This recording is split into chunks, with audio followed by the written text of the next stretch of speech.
যুক্তরাষ্ট্রের সাথে বিদায়ী সরকারের বাণিজ্য চুক্তির ফলে ডব্লিউটিও এর প্রশ্নের মুখে পড়তে পারে বাংলাদেশ। কেননা সংস্থাটির নিয়মে মুক্ত বাণিজ্য চুক্তি ছাড়া কেবল একটি দেশকে শুল্ক সুবিধা দেয়া যায় না।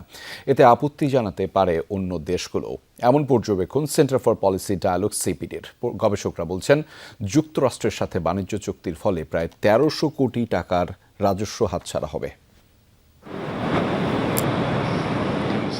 গেল বছর ট্রাম্প প্রশাসনের আরোপ করা রিসিপ্রোকাল ট্যারিফ নিয়ে বড় ঝুঁকি আসে। হঠাৎ করেই বাংলাদেশি পণ্যের উপর আরোপ করা হয় ৩৭% শুল্কের খরচ। ঝুঁকিতে পড়ে পোশাক সহ একাধিক শিল্প। প্রায় এক বছর দর কষাকষির পর এটি ১৯% নামে। এর বিপরীতে আবার প্রায় ৭,০০০ পণ্যে শুল্ক সুবিধা চায় যুক্তরাষ্ট্র। এসব নিয়ে বিতর্ক যখন চরমে, তখন দায়িত্ব ছাড়ার মাত্র ৩ দিন আগে মার্কিন প্রশাসনের সাথে চুক্তি সই করে ডক্টর মোহাম্মদ ইউনূসের সরকার। মঙ্গলবার সিপিডির বাজেট সুপারিশ নিয়ে ব্রিফিংয়ে এই প্রসঙ্গ উঠে আসে। গবেষকদের দাবি, এই চুক্তি স্থগিত করা উচিত নতুন সরকারের, কেননা অনেক শর্ত বিশ্ব বাণিজ্য সংস্থা ডব্লিউটিও নিয়মের সাথে সাংঘর্ষিক। মার্কিন যুক্তরাষ্ট্রের সাথে আমার বাণিজ্য ঘাটতি আছে, সেই জন্য আমাকে রিসিপ্রোকাল ট্যারিফ বসিয়েছে।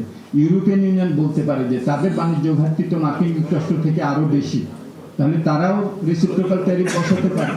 তারাও বলতে পারে যে তাহলে কেন আমার কাছ থেকে এয়ারবাস কিনবা না। সিপিডি মনে করে, মূল্যস্ফীতি ও রাজস্ব ঘাটতির কঠিন সময়ে অর্থনীতিকে স্থিতিশীল রাখাই বড় চ্যালেঞ্জ।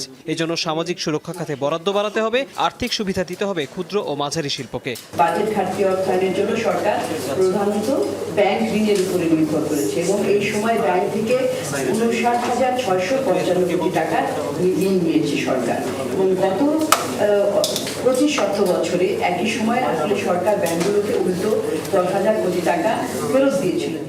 গবেষকরা বলছেন, মধ্যপ্রাচ্যের জ্বালানি সংকট আমদানিজনিত মূল্যস্ফীতি বাড়াবে। জ্বালানি তেলের দাম না বাড়িয়ে বিপিসি যে এত বছর লাভ করেছে, তার যে কোষাগারে যে অর্থ আছে সেটা ব্যবহার করে এই স্বল্প থেকে মধ্যমেয়াদের এই ধাক্কাটা তার অ্যাবজর্ব করা উচিত, ট্যাকেল করা উচিত। এটা ভোক্তার উপরে দেওয়া উচিত না।